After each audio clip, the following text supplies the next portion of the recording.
Jangan lupa subscribe YouTube channel Metro TV News dan jangan lupa nyalakan notifikasinya. Ya, pemirsa, antrian ke Rumah Sakit Wisma Atlet melonjak terus sepertinya menjadi pertanyaan masyarakat. Apakah Omikron ini memang benar-benar seperti Delta? Lalu bagaimana efektivitas vaksin untuk menghadapinya? Karena itu kita akan coba diskusikan dengan Wakil Direktur Pendidikan dan Penelitian Rumah Sakit UNS Surakarta, Dr. Tonang Dwi Arianto. Bagi Anda pemirsa di rumah bisa ikut berpartisipasi untuk memberi pendapat atau bertanya seputar Omikron melalui sambungan telepon di nomor 021 583 99100. Kita akan coba sapa Pak Tonang. Selamat pagi, Pak Tonang. Selamat pagi, Pak Tonang. Selamat pagi. Selamat pagi. Ya. Baik, terima kasih Pak Tonang sudah bergabung bersama kami di Metro Pagi Prime Time. Pak Tonang, pemerintah sebetulnya sudah gencar melakukan vaksinasi sejak Januari 2021, bahkan saat ini juga sudah running itu vaksinasi booster. Tetapi lonjakan kasus COVID-19 tetap terjadi, sehingga sebagian masyarakat ragu terhadap efektivitas vaksin. Bagaimana respon Anda sebetulnya? Kita kadang melihat itu dari satu sisi saja dengan berita misalnya bahwa ada orang yang sudah vaksin tetap kena, tapi kita tidak berhitung secara lebih lengkap. Kemarin saya buatkan satu simulasi sederhana untuk mencoba melihat, dan ternyata dari simulasi itu kalau sampai tanggal 4 Februari kemarin, kita punya kasus total itu adalah di angka 184.000 sekitar itu ya. Kalau kita katakanlah misalnya kasus sebenarnya itu misalnya ya 30 kali lipat dari itu aja misalnya, kita buat ekstrim ya. Maka sebetulnya dari semua orang yang tervaksinasi itu paling jauh yang kena infeksi lagi itu sekitar 3%, itu dari angka itu. Artinya kita sebetulnya harusnya bersyukur, jangan melihat pada sisi 3%-nya itu, tetapi melihat dari segi yang lainnya tercegah infeksinya. Kalau angka Jakarta misalnya kita buat simulasi sederhana aja sekitar 10% angkanya. Artinya berarti masih 90% orang di Jakarta yang sudah divaksin itu sampai saat ini itu masih dapat tercegah, itu simulasinya. Dengan demikian kita melihat jangan 10%-nya, tapi melihat 90%-nya tadi. Mestinya demikian, sehingga kita menjadi lebih tenang. Itu yang terjadi saat ini seperti itu, Mas. Baik, jadi tadi Dr. Tonang menyebutkan, Reno, dari total semua yang sudah divaksin itu, kemungkinannya hanya sekitar 3% kalau hitung-hitungan simulasinya. Nah dokter, ternyata masyarakat juga menemui ada beberapa kasus yang kok bisa sih setelah divaksin booster, ini juga terinfeksi COVID-19, dok. Seperti apa, dok? Pertama nih ya, ini selalu dulu ini simulasi sederhana ya, jangan diambil sebagai angka patokan. Kalau angka Jakarta tadi simulasi sederhananya sekitar 10% lah. Tetap kita bersyukur ya 90% tetap terjaga kan begitu. Nah sekarang mengapa orang sudah divaksin masih tetap kena? Karena memang begini, orang divaksinasi itu kita mendapatkan dari lengan otot kita. Bereaksi tubuh kita membentuk antibodi itu banyak di paru-paru, tapi memang untuk yang saluran nafas ya, di nasofaring saluran nafas itu memang relatif rendah. Sehingga memang kita masih tetap punya risiko untuk terinfeksi. Untuk itulah maka kita tetap melakukan protokol kesehatan supaya kita tetap membatasi virus yang masuk pada tubuh kita. Nah, kalaupun nanti terpaksa ada virus yang tetap bisa masuk, harapan kita adalah di paru-parunya kuat kita antibodinya. Sehingga harapan kita kalaupun tetap terpaksa kena lagi menjadi ringan. Itu yang kita berusaha dapatkan saat ini seperti ini. Maka di awal dulu kita selalu katakan memang vaksin itu untuk mencegah gejala. Kita belum berani mengatakan mencegah infeksi. Nah, tadi itu terbukti sekarang sampai saat ini masih banyak yang tetap tercegah infeksinya karena vaksinasi. Demikian. Baik. Dokter Tonang, kita juga sudah ada satu penelpon yang bergabung pagi hari ini. Kita akan silakan. sapa. Selamat pagi Ibu Nonce dari Manado. Halo, selamat pagi Ibu Nonce. Baik, kami terputus, kita lanjutkan dengan Dr. Tonang. Varian Omikron ini dinilai bergejala lebih ringan daripada Delta. Jadi bukan ringan gejalanya, tetapi penyebarannya memang lebih masif. Apa bahaya yang sebaiknya diwaspadai oleh masyarakat, Dr. Tonang? Sejak awal Omikron kita sudah secara teoritis mutasi virus yang memberikan kita suatu harapan bahwa Omikron ini memiliki daya tular lebih tinggi.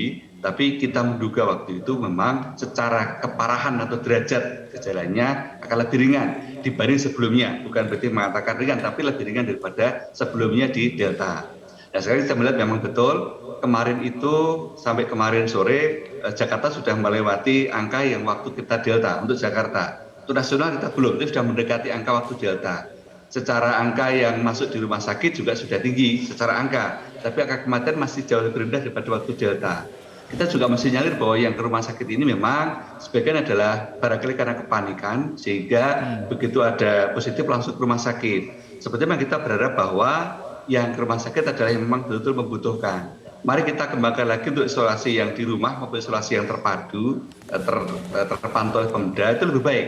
Supaya nanti yang ke rumah sakit memang betul-betul yang memang membutuhkan betul. Nah yang kita waspadai itu tadi, kalau semakin banyak yang kena dan semakin banyak yang harus ke rumah sakit, nanti ada saatnya kita khawatir akan melampaui batas kemampuan rumah sakit.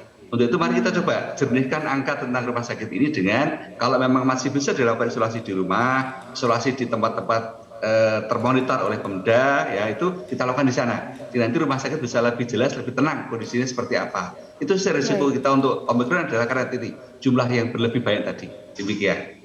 Baik, dokter, tapi tadi berarti ada saran kalau seandainya gejalanya ringan, ini lebih baik untuk isolasinya di rumah saja tanpa harus ke rumah sakit. Seperti apa sih dok sebenarnya indikasi kalau kita mengalami gejalanya ringan? Apakah mungkin kalau ada indikasi sesak nafas, seperti saturasinya oksigennya rendah, itu termasuk ringan atau bagaimana dok? Maka langkah yang rasional, begitu kita merasa ada gejala, kita segera lapor ke yang terdekat, Satgas mungkin atau ke puskesmas terdekat. Nanti kita akan diperiksa dipantau baik secara telemedicine maupun PIN juga ketemu langsung, kita periksa untuk memastikan betul kondisinya ini perlu di rumah sakit atau masih bisa dilakukan di rumah atau di tempat penampungan milik Pemda. Nah, beberapa gambar sederhana adalah yang paling mudah sebagai kita lihat, kalau nafas kita, kecepatan nafas kita itu frekuensinya masih di bawah 20 per menit, itu kita masih oke. Udah mulai mendekati ke arah 25-30 kita mulai waspada. Kalau kita punya alat saturasi di atas 94%, oke, kita masih bisa bertahan di rumah. Kalau udah mulai masuk ke 94, 93 lah, kita mulai perhatian.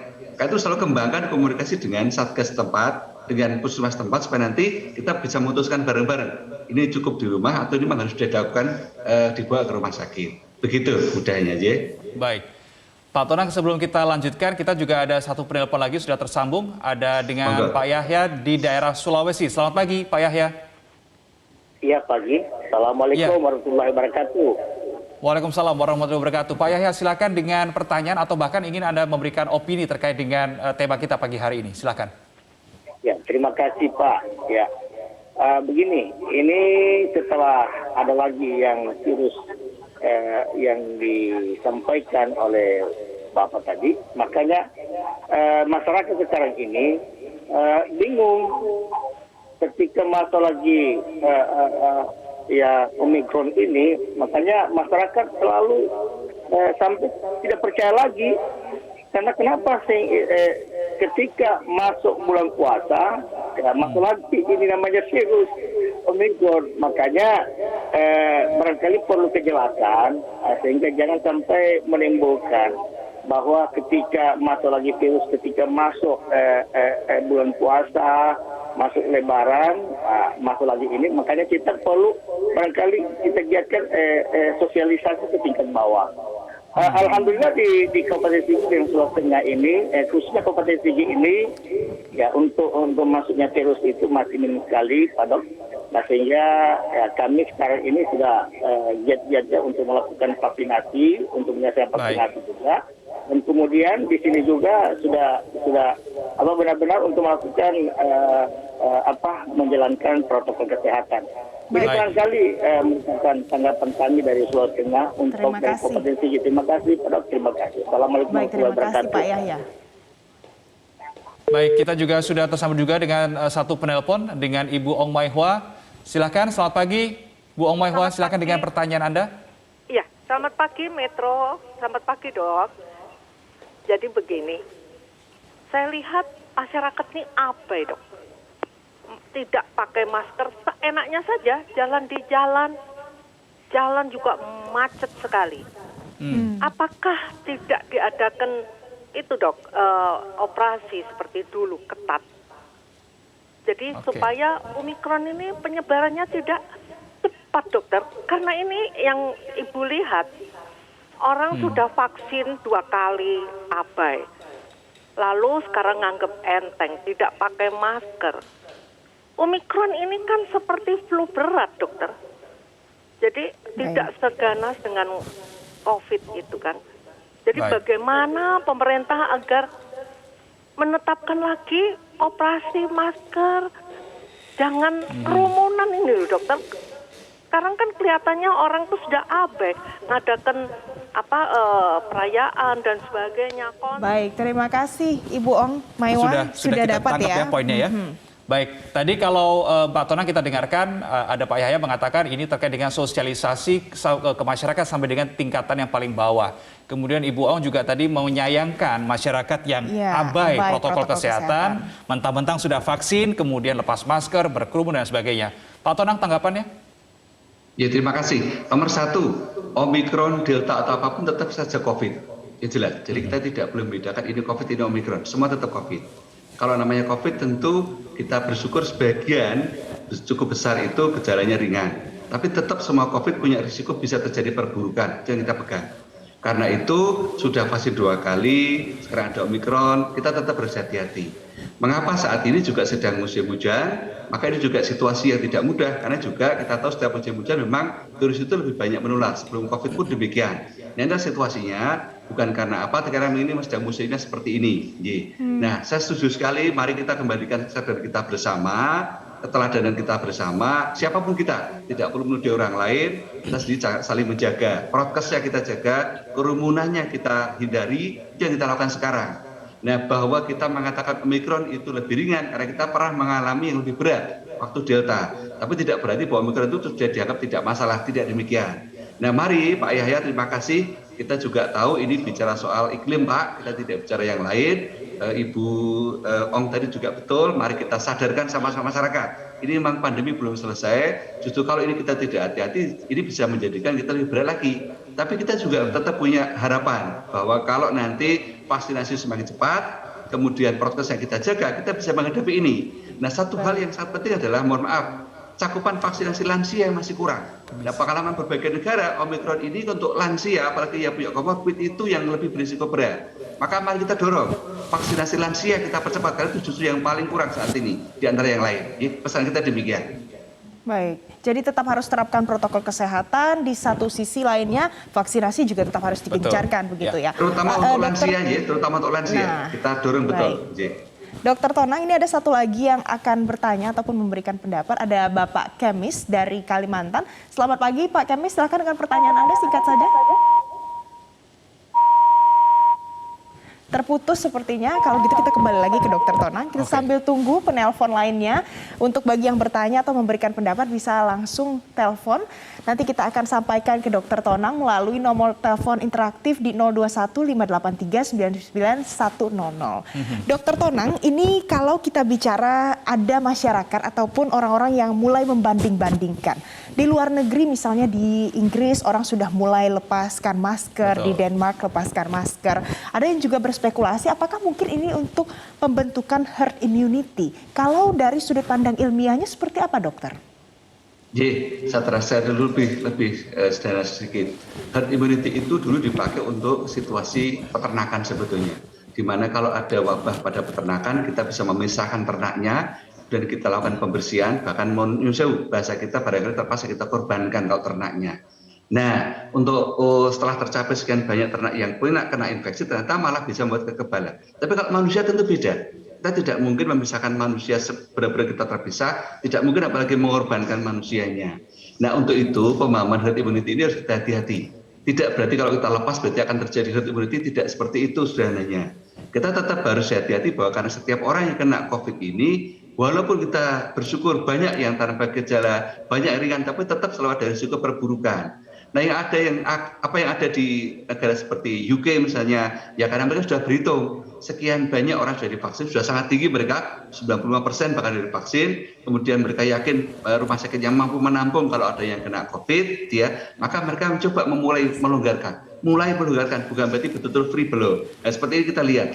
Nah, di kita harus hati-hati. Angka yang sudah divaksin di kita ini sudah lengkap itu baru 48%. Yang minimal 1 kali total baru 68%. Kita harus hati-hati karena itu.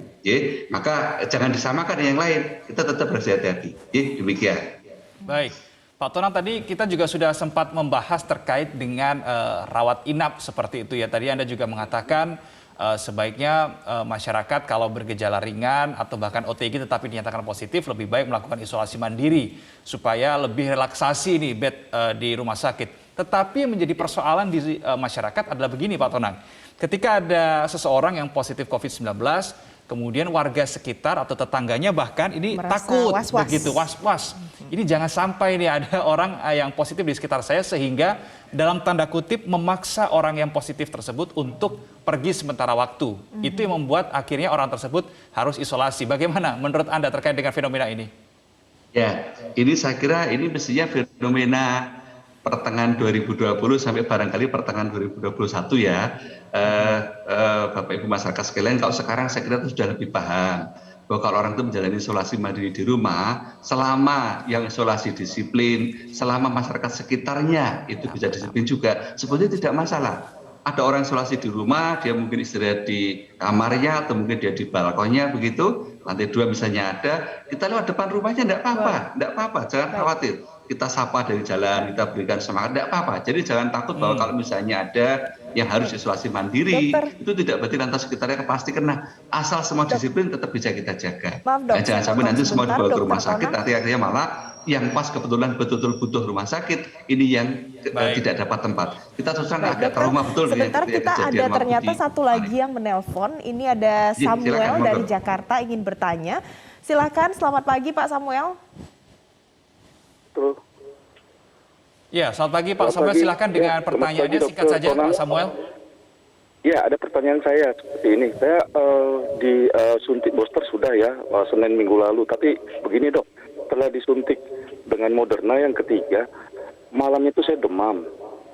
Padahal saya ke sebelumnya swab nggak ada negatif gitu ya dok ya. Terus saya selama 4 hari saya itu demam, tapi sembuh sendiri memang dok. Nah, seandainya saya mengidap umpamanya ada Omikron gitu ya dok ya, apakah itu nanti dalam waktu 10 tahun ke depan itu ada pengaruhnya ke organ tubuh saya nggak dok umpamanya? Baik. Atau yang sudah pernah Terima kasih, Pak terpapar Samuel. Omikron, ya seperti itu. Kita Ada dampaknya nggak dengan organ tubuh? Baik. Dengarkan jawaban dari Dokter Tonang, gimana nih dok? Mungkin ini istilah yang biasa dikenal long COVID, apa Ya. dampaknya dok? Betul. Bapak, kita tidak memisahkan hanya Omikron, Pak. Semua yang terkena infeksi COVID, kalau kita tidak menangani ya dengan tata laksana yang seharusnya, maka akan ada risiko terjadi memanjangnya gejala. Nah, itu yang disebut dengan long COVID ya, kita sudah kenal itu semua. Jadi tidak hanya Omikron, ya semua COVID ada risiko itu, maka perlu kita tangani dengan sebaik-baiknya. Oh, tadi soal habis di booster vaksin dan sempat demam, ini memang pada beberapa orang terjadi, Pak. Selama masih dalam ring yang dapat kita kendalikan, nggak apa-apa. Itu wajar sebagai reaksi terhadap pemberian vaksin. Nah, karena tadi Bapak menyebut soal 10 tahun lagi bagaimana organnya, maka betul, mari kita tidak meremehkan atau memandang rendah, memandang ringan semua COVID, apakah Omikron atau bukan, intinya semua COVID ya tetap harus hati-hati. Maka betul tadi, lakukan langsung koordinasi dengan Satgas tempat maupun Puskesmas tempat. Kita jangan buat keputusan sendiri. Nah, kalau sudah koordinasi, kita pantau setiap harinya, nanti kita lihat begitu ada sesuatu, kita segera bawa ke rumah sakit. Kalau tidak, cukup di rumah, kita pantau betul, enggak apa-apa. Kita harapkan seperti itu, Pak. Apa yang bisa menyebabkan orang terkena COVID adalah kalau misalnya COVID-nya itu dia tidak terpantau, terjadi suatu gangguan pada organ, nah ini yang bahaya. Misalkan saturasinya turun tapi tidak terpantau, otomatis akan membuat oksigenasi kita berkurang. Akhirnya setelah nanti melewati masa isolasi, baru muncul gejalanya. Ini yang kita tidak harapkan, Pak. Demikian. Baik, terima kasih Wakil Direktur Pendidikan dan Penelitian Rumah Sakit UNS Surakarta, Dr. Tonang Dwi Ardianto sudah bergabung bersama kami di Metro Pagi Prime Time hari ini, dan juga terima kasih bagi para pemirsa yang juga sudah bergabung bersama kami.